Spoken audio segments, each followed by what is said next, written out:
personality right in front of me, who is a senior political leader from Nagaland and a social media sensation. Social media sensation.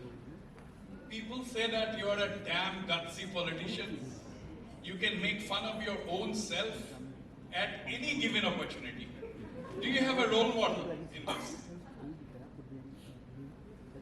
Social media and being able to laugh at oneself is actually the best thing that you can do by being in politics. Now, for people to understand, they would understand it.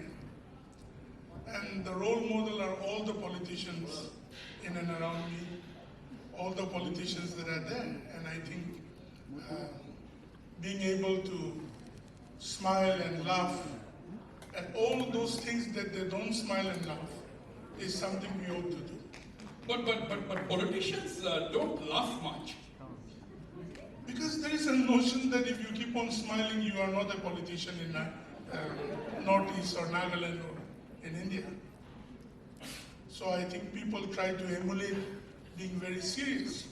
You know, yes, you can't call for war by smiling and laughing, but you can surely try to smile and laugh a little bit in and around you. A social media star, a political leader, a cabinet minister. Do you like this introduction? Do you like to add something or delete something? A social media star is by default. It is by default. I did not say that I should be a star on social media, but I think the normal people, just love to see a normal, man being a politician and at the same time being a cabinet minister also. Now, my question is, everybody, I'm sure the audience would also like to know, is your popularity among the youth, particularly ladies, I presume, is it helping you politically? Ladies in particular are extremely fond of you, actually. Am I right or wrong? See, I think that is right. That's right. If you don't mind, do you know that Narendra Modi ji, the Honorable Prime Minister, is more popular among the women? Don't you think so? Yes. Why are you not smiling? I want you to smile first. I'm trying to be serious because I've said a name which is far bigger and greater. I might land in trouble tomorrow. My question was, is your popularity among the youth, particularly ladies, helping you politically or not? Because at the end of the day, you have to win elections. No, absolutely. Absolutely. I think being young, not too young, but being young, and I think it's a plus point, Many married politicians can understand that. Right. It's helping me. It's helping you. Absolutely. Now, suppose you would not have been a politician.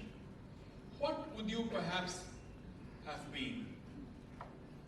I would have been a businessman, a social entrepreneur. I would have been a social entrepreneur, for sure. Right. Now, you are aware or not, I don't know, but you are among the most eligible bachelors in the country today, not just in Nagaland. What are your plans? I cannot say that here. I think I have no much plans on that issue because that is the riskiest and the most dangerous plan to ever have. I can hear a question. Ji is asking the question, not you. Sorry. But let me repeat that question, which I overheard from the audience. Do you have a girlfriend? I think I do have a lot of girlfriends. Mr. Temjen ImnaAlong is actually a very serious political leader, and I'm going to ask some serious political questions as well, but please don't think that I'm trivializing this conversation. But, have your topmost leaders like Prime Minister Modi, Amit Shah ji, or Dr. Himanta Biswa Sharma ask you anything other than state or political matters? Has any one of them asked you to get married and settle down? No. They have never asked. And I don't think that's the, mind block that they have. They have too many other things to tackle with and work with than to see, in such a time when India is increasing in population, to ask one of their cabinet minister of the state to get married would not be one of their ideas or options. See the answers which Mr. Temjen ImnaAlong gives. The seriousness among one of the most witty politicians in the country is reflected in the answer he just gave. Mr. Pradyut Dev Burma is here. We had a long chat last night. That is the reason why I asked you this question, where any of the top leaders had ever asked you to get married and settle down. You have answered that. Now, what does the Nagas and Nagaland need the most today? Because you are a popular political figure. You travel the nook and corner of the state. You meet all the people. People flock to you, actually. People from different walks of life flock to you, particularly the youth. So what, according to you, what do the Nagas and Nagaland need the most today? The people of Nagaland, as of today, first of all, need to understand oneself and its strengths and its unifying factors first. The rest of the things are always there. Our people are broken in disunity. Our people are broken with, ideas and issues which doesn't help build the agenda.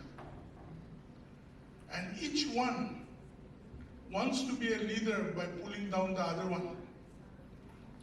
Whether it may be in civil societies, whether it may be in NGOs, whether it may be in government, or whether it may be in the Naga political groups. So I don't want to land into a controversy, but I want to speak the fact. And the fact is that you can achieve your agenda only if there is unity and cohesiveness in the thought process, even if there may be issues that we may not agree upon. So that is the need of the hour. Remaining, whether it's development, whether it's human resource development, whether it's tourism, whether it's any other thing, is a process which has started in the state of Nagaland since a few years. And we have a good leader in the form of Nephew Rio, our Honorable Chief Minister, and there our Prime Minister, Narendra Modi ji, and in the Northeast to curate and guide us all, our Damoria Himanta Da. So I think things are okay. You see, I mean, being a leader from Nagaland, I have to ask you this question. The Naga movement started 30 years, at least 30 years before you were born. Now, still we are talking about the same issue. We are talking about solution. Every December we said, oh, there will be a Christmas, accord that is going to be signed, but it never happens.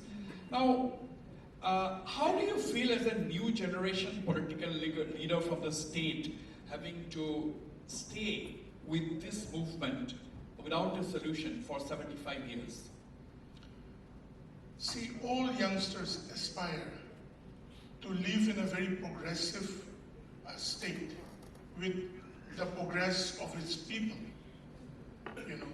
The struggle has been very long. The issue of the Naga political settlement has been very, very long. And like all other citizens, I too, as a Naga, as an Indian, as a Bharatiya, aspire to see that come true. But then I have told what I have just spoken a few minutes ago, that there has to be cohesive unity among its people, and to be able to focus on the agenda while pursuing that excellence.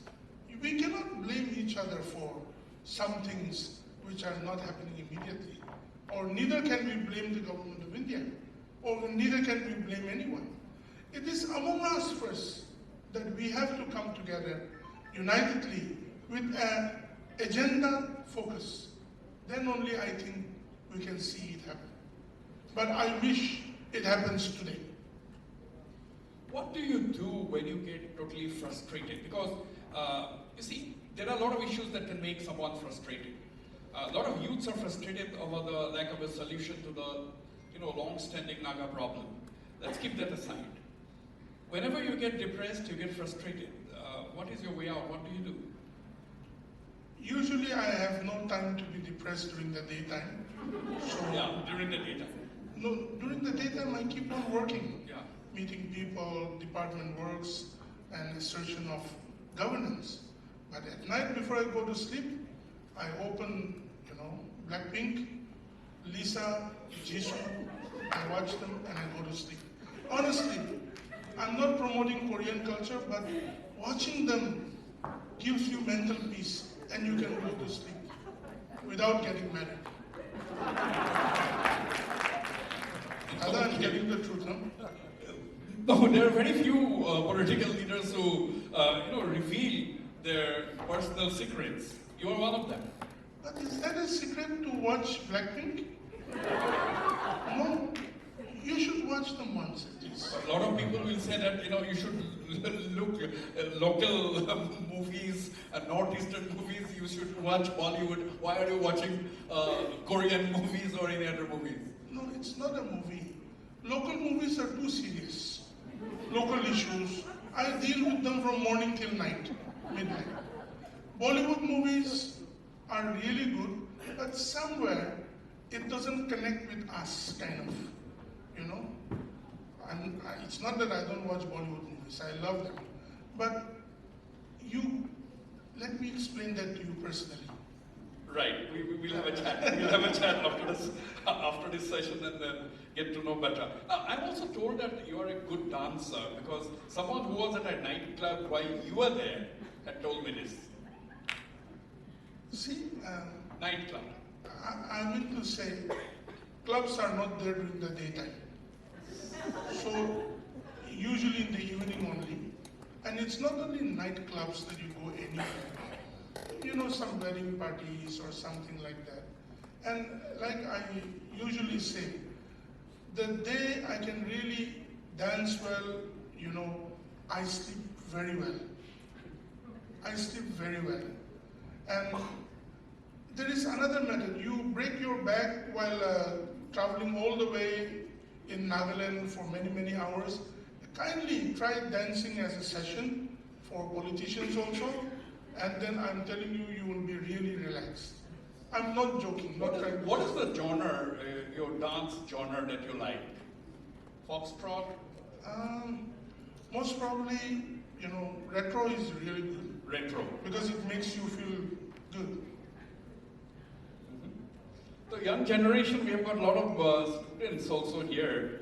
They're also, listening to what you're saying. Now, let me turn to something which is everybody would like to know. There was a question on this in the earlier session as well. How easy or difficult was it for the BJP to make a part in an uncharted territory like Nagaland? Now you have a dozen MLAs of the BJP in Nagaland, and that is the party you choose.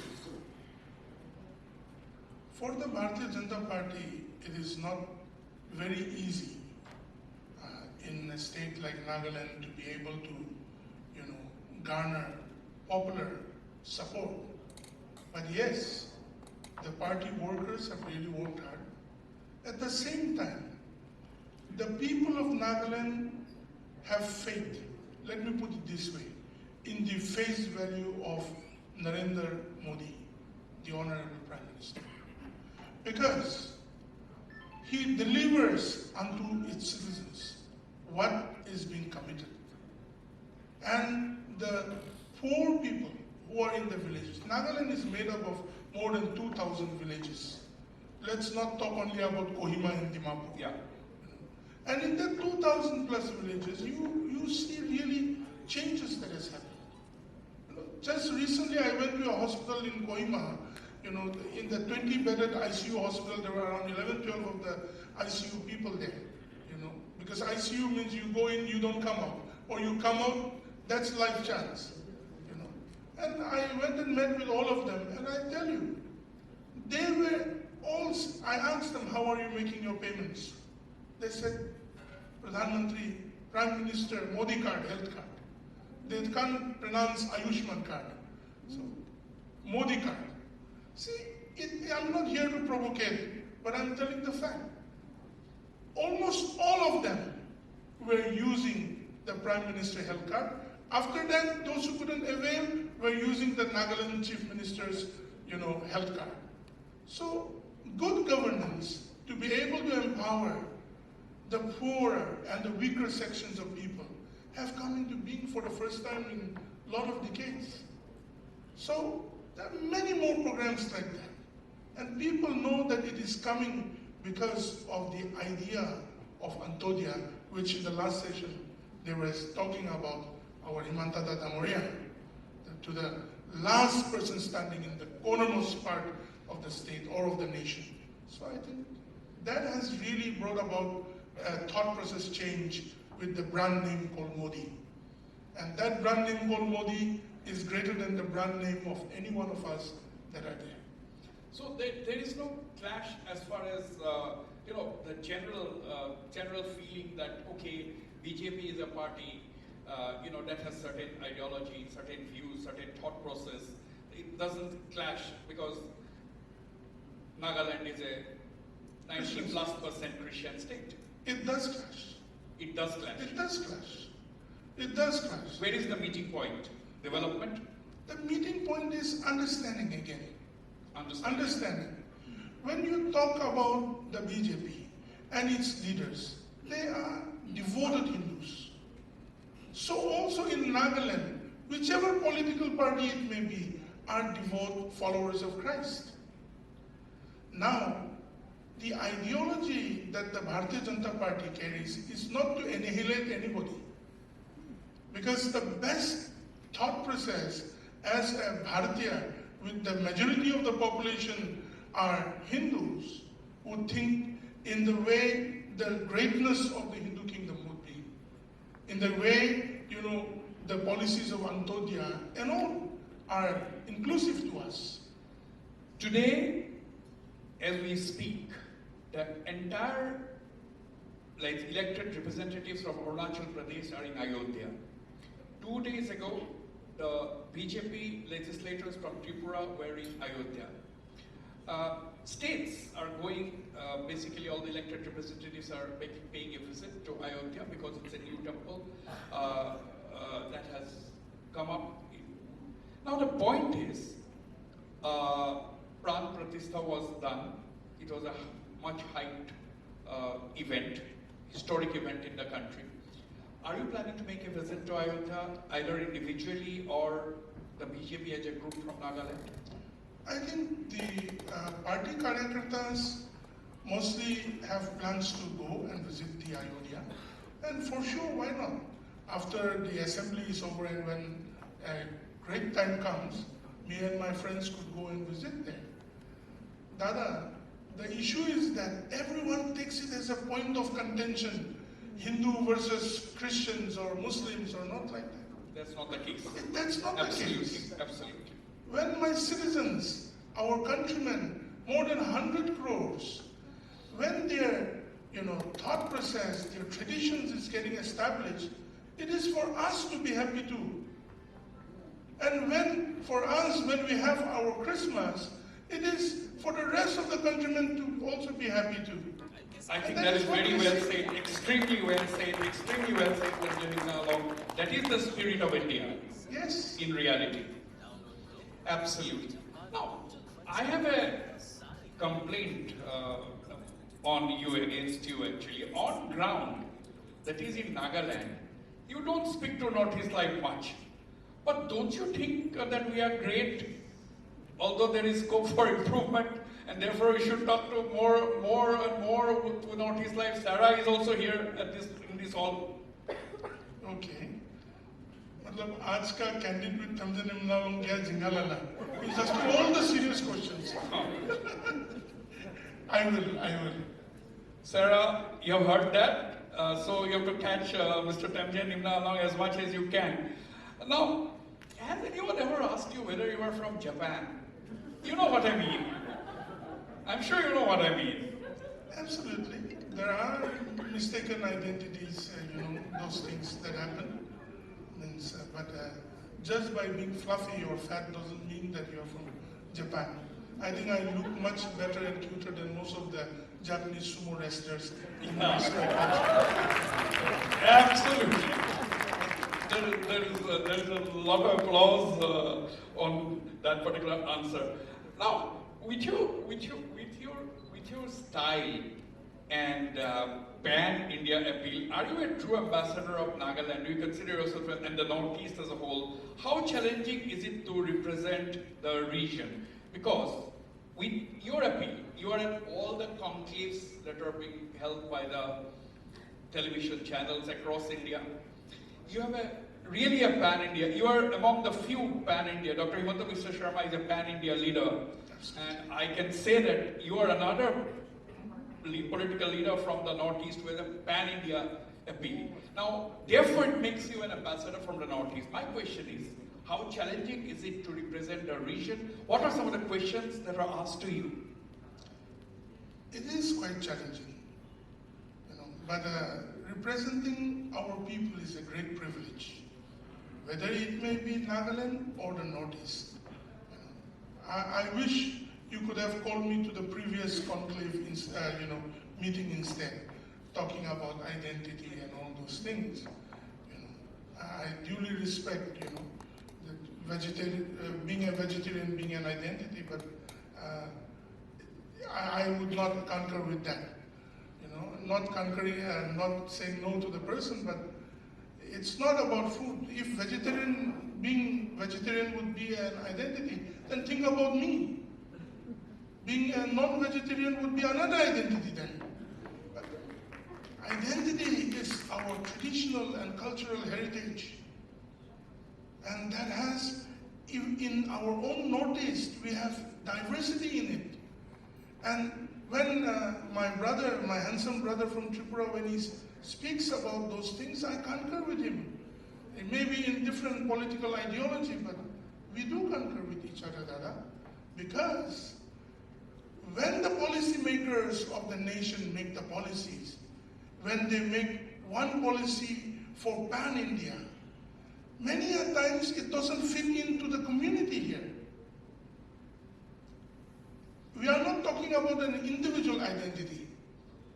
Being ImnaAlong is the person, but it's not ImnaAlong. It's not the individual. Today, Himanta Dangoria, our honorable super CM, I call him, he represents the whole Northeast to the country politically.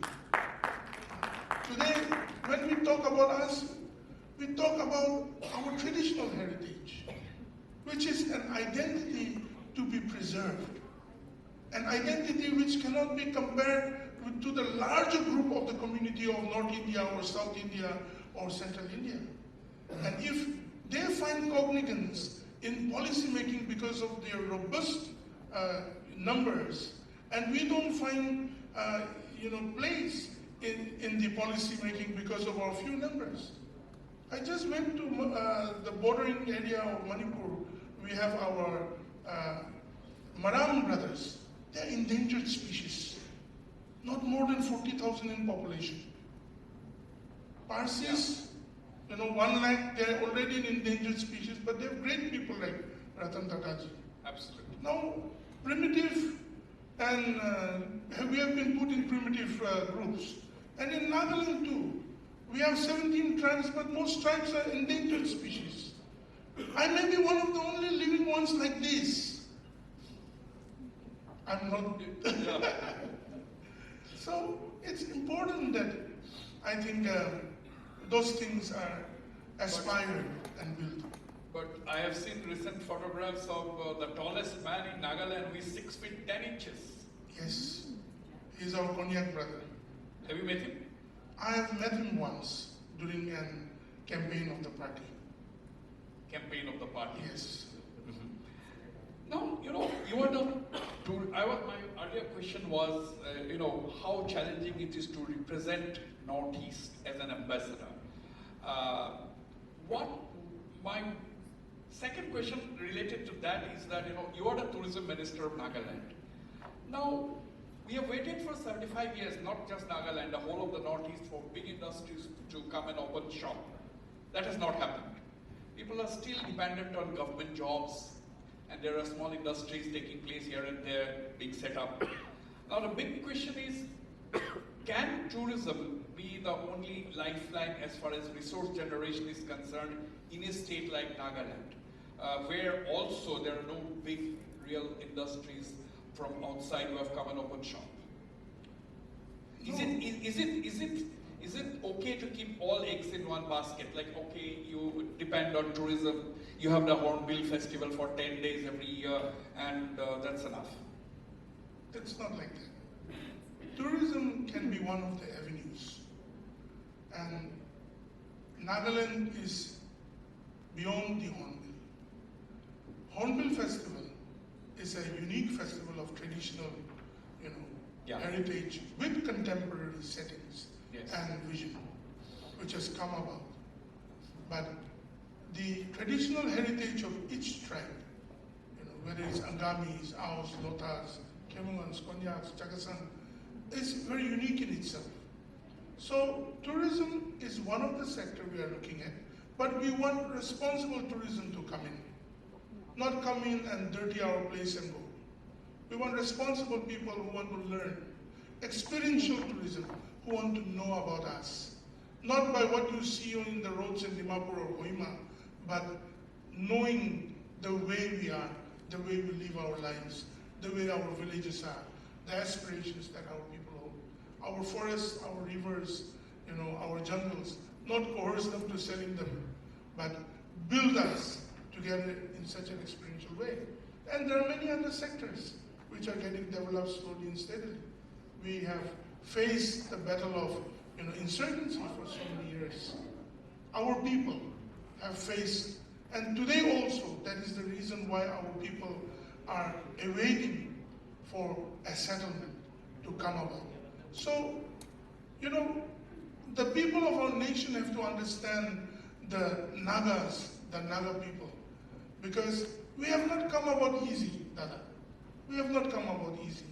I know when I was young, during my school days, college days, bombs used to fall down near my house in the fields because something or the other happened, and we used to run away from our holidays. So I think instead, Nagaland as a state, and not only Nagaland as a state, even the Northeast as a state, we are so thankful to Honorable Prime Minister Modi for his Act East policy of engaging with us all the time, of trying to know us, our problems, issues, and never had Delhi been so keenly hearing the communities of the Northeast in such a way. Now you see, you just mentioned Act East policy, you are the tourism minister. Now those states where travel restrictions are there, Nagaland is one of them, you have the inner line regulations. Do you think it clashes with tourism? Tourism means you want tourists to come in, whether it is domestic tourists or foreign tourists to come in, explore the place, and that is also a revenue earner. At the same time, you have a restriction. A lot of people say, oh, there is too much of restrictions to visit Nagaland, forget about it. Despite the fact that it is extremely easy to get an inner line permit, whether it is online, whether it is offline. But do you think that Nagas needs to be so much of afraid of people from outside going and settling down, because one can easily identify who the people are because of the looks? No, Dada, it is not only that. Having an inner line become permit, irrelevant today. I think it is still relevant to a lot of extent. Dada, because see, somehow we cannot, build more population. People like me not getting married. Yeah. Paiwangji, my senior, not getting married. And many, many people. You may take it on a lighter note. Nowadays, people are getting literate and educated. Women come to, think about marriage after 34, 35 years of age. and men are left behind in that way. But nevertheless, our people are pristine and still need. No, but my question was that, in Assam it is difficult to distinguish between, suppose you go to a place, whether it is Dhubri or whether it is Barpeta, the physical features are the same, therefore it is very difficult to distinguish who is a foreigner and who is a native. But that's not the case in Nagaland. That was my question actually. Dada, see, I agree with you. But again, what I'm trying to say is that our people are still quite naive to the many, thought processes that are very mature for the rest of the people. Our people, example, you go to a village, our people are very hospitable. Dada, if your vehicle breaks down, they will not just keep on watching, they'll come and help you. Whether the vehicle is made in the wrong way or the right way, they'll come and help you. They'll give you food. They'll make you feel comfortable. They may even take you to their home and say, Aaj rati to yate hu mami. Kali hi apna jabe. But you know what happens? In there, so many of different kind of thought process comes in. And we are vulnerable people. We are still having a lot of crisis. I was just sitting with the Honorable Chief Minister 2-3 days ago at his home. He has to face so many tensions about, every issue being brought out. Over and above that, if our state becomes, flooded with immigrants, that is going to be a big trouble. So I'm not saying that it is good or bad. What I'm saying is that we need some more time. Yes, ma'am, am I saying correct? We need some more time. Kindly bear with us and help us curate Nagaland and the Northeast in that way.